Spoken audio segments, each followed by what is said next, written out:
She's up at the whatever that is, Spooky Nook or whatever.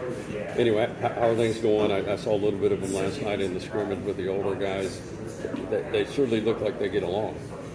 It's been a productive summer to date.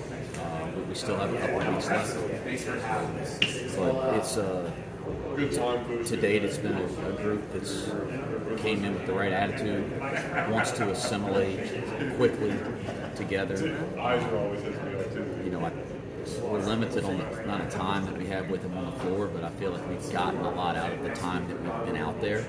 And then we've tried to spend a lot of time together off the floor, because again, it's really important with so many new faces to get everybody more connected in a short period of time. But I've been pleased with the summer to date.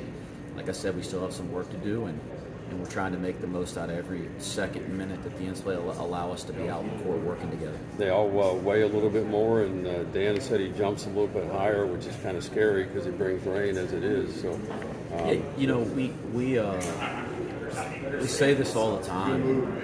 People maybe think it's a line, but we do have the best strength conditioning program in the country. Mike Rayfeld.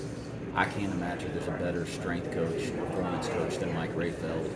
And if you just look at the guys that have worked with him in a short period of time, they're improving. And then the guys that work with him over a long period of time, it's incredible. And it's every single player in our program.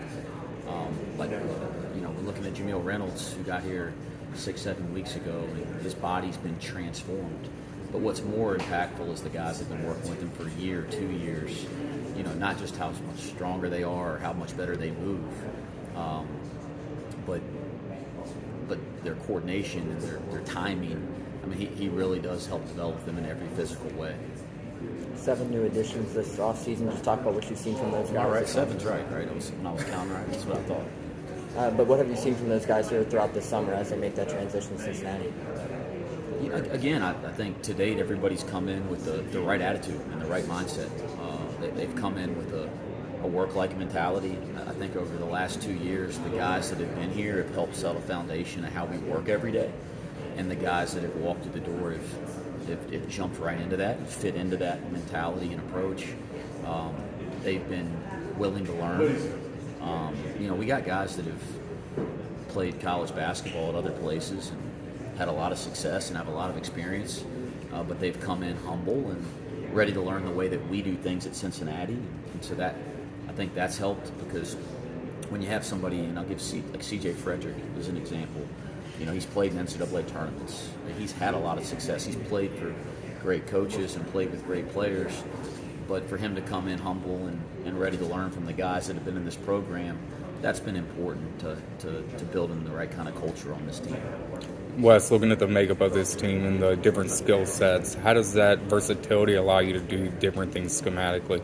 I'm sorry? The different skill sets, how does that allow you to do different things schematically at both ends of the floor? Yeah, it certainly feels like we have a tremendous amount of depth this summer, and we're going to have the ability to play different types of lineups and use guys in different ways. One of the things as a coaching staff we're trying to do is learn our team. You use the summertime, you're trying to really set a foundation for how you play defensively and put your defensive principles in. You're really setting a foundation for your transition offensive game and your flow offensive game, like your base foundational principles you're working on. But within that, you're also trying to learn your team a little bit. And I found as a coach, sometimes they teach you things in the summertime by just letting them play a little bit.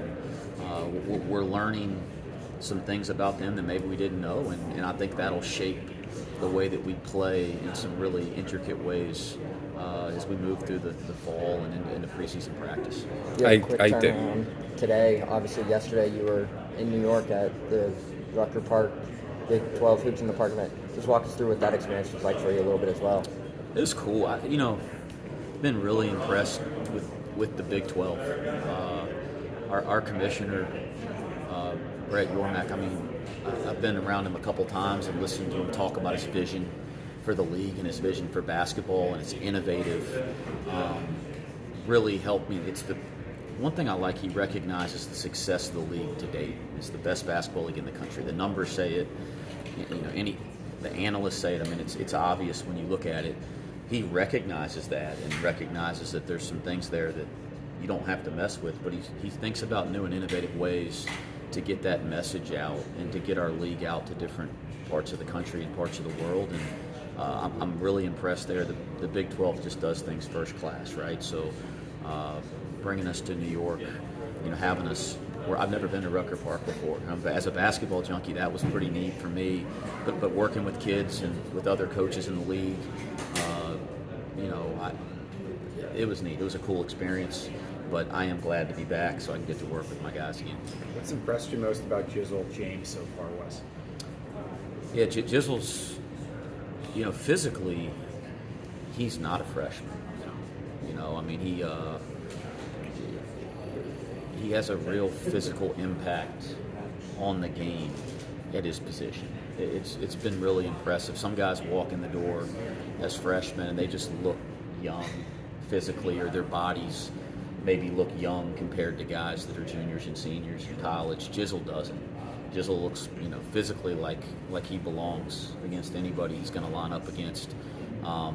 His competitive nature is jumped off the mat to us as a coaching staff and to his teammates. Our teammates talk about his motor and his competitive energy, and it's been every day this summer. And I thought that when I recruited him, so I believe that'll continue. Like any freshman, there's some things he just doesn't know yet, and that's why this summer is really important to try to get him and Davion Thomas up to speed at one of the most important positions on the floor, right? And they're both super gifted. They're working their tails off, but we got to really get them up to speed in a quick way because that point guard position is really important to our team. Aziz made some crazy plays last night. He's something that they've not. Wait, was there something going on last night while I was in New York? Yeah, there was. It was pretty interesting, actually. But the things he can do on the floor and What was going on last night? You mentioned Reynolds. Were they playing out in the park somewhere or something? Yeah. Anyway, any timetable on those guys getting eligible, or when, or if that might happen, and any of that? We're going through the process and the way that the NCAA is laid out for us to go through a process for a waiver for both of them. When you look at the criteria the NCAA laid out for a waiver process, we believe this as we got to know them through the recruiting process that they meet that criteria. But out of respect for them personally, there's not a whole lot more I can say about it other than there's a process the NCAA lays out. We believe they meet the criteria for that process, and we'll continue to go through that process. I don't have a timetable. That'd be more of a question for the NCAA, a broader question, but I don't expect that we'll hear anything back in the near future. I think it'll go into the fall.